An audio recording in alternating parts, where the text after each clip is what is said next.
Otters, Kai the Otter back for another episode of our Genwunners Are They Right series with record number 6. This one is a doozy and you're gonna find out why after we jump in. Our numbers on our tally page are all over the place. Oh, sorry, I forgot. If you are new to this, today we're going to have you click tally page to find out what the criteria we're using to judge these Pokemon. We have a neutral party that looks at the designs of Pokemon to see if the criteria Genwunners have provided us with are correct for saying that Gen 1 Pokemon are better than newer generation Pokemon.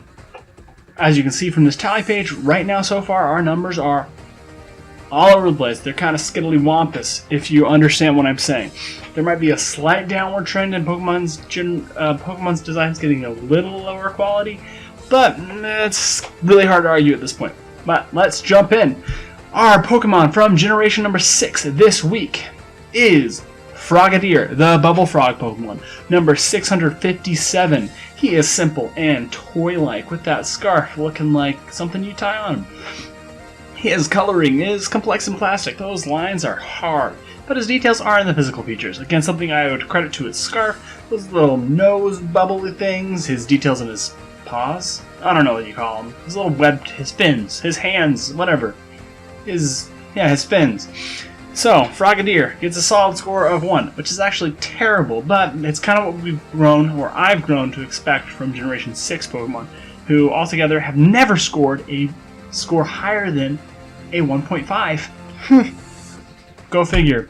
Our Generation 5 representative is Archen, the first bird Pokemon, number 566. His anatomy is mixed, being between detailed and realistic, and simple and toy-like. His coloring is also smack dab in the middle.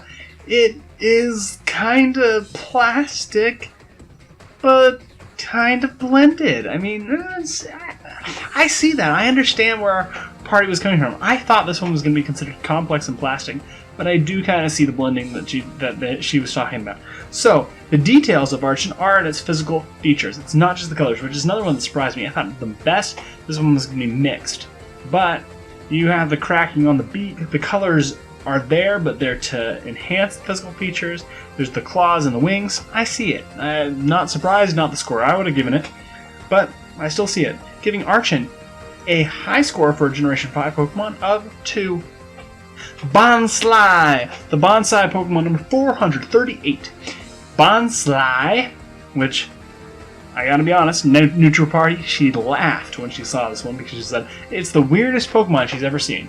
Then she said it was simple and toy-like. It looks kind of like a toy plant. I understand that. She said it was simple and blended, which I totally understand because it kind of looks barky. It's got the blending, but in its details are in its colorfulness because, as I quote, there really are no physical features, which, fair enough.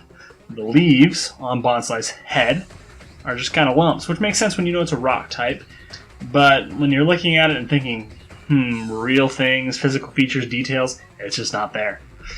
Generation 3 representative is Slacking, who actually, spoiler alert, got the highest score in this week with a score of 2.5. He's the lazy Pokemon number 289. He got a 2.5 because he got a full point for being detailed and realistic in its anatomy, having half a point in its coloring because some places it's kind of plastic, some places it's well blended, it's definitely a simple thing, but it's still plastic. Simple and plastic is really where that is. Its details are definitely in those physical features though, giving again high score 2.5 for Slacking, our Generation 3 Pokemon. Generation 2, we have Smoochum. Smoochum is the Kiss Pokemon, number 238, who tied Slacking with a high score of 2.5, and I believe that might be the highest score we've ever gotten for a Generation 2 Pokemon. Smoochum is detailed and realistic in its anatomy. Beats me. I thought it was going to be mixed or simple and toy-like, but there you go.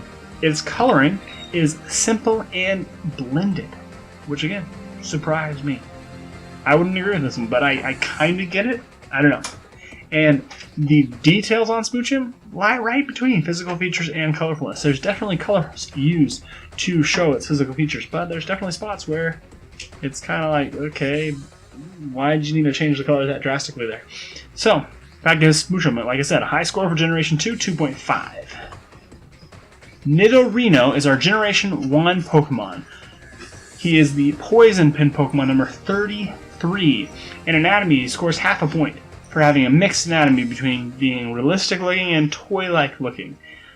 His coloring is simple and blended, which I totally see, where the spots are just a different shade of purple. There's not a solid line around them, and there's different shading to show the different shadows. His ears are a different color, but it's not obnoxiously loud different color.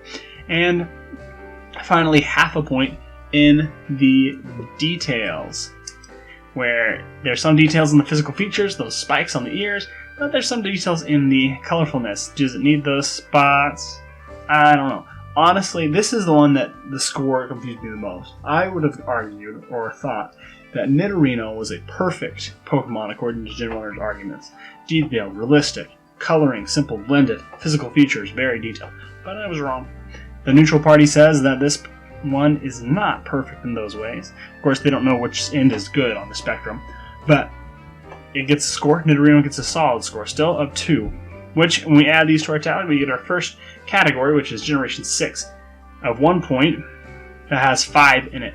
And everything else is kind of all over the place. We're really noticing, or I'm noticing, that all generations are kind of clumping between the scores of 1 and 2 with where they lie. The only generation that is strictly on one side of that line is Generation 6. So we'll see if that continues as we go forward. Thank you very much for watching this episode of Genwunners Are They Right? I am Kai the Otter. I've had fun sharing this with you. Let me know in the comments if you see where our neutral party is coming from, if you agree, if you disagree, what conclusions you think we can draw from the tally page we have so far. I really want to hear what you think down there. Like I said, this week I have to say that my opinions are different than what the neutral party gave, but that's okay. That's why I'm not judging this myself, otherwise it'd be way too biased. So, let me know, like this video, subscribe if you're new. The rest of these videos are just going to be just as fun or more fun, and I do other cool videos too. So, thanks again, share this with somebody that'll love it as much or more than you. And once again, I am Kai the Otter. Play hard and train on.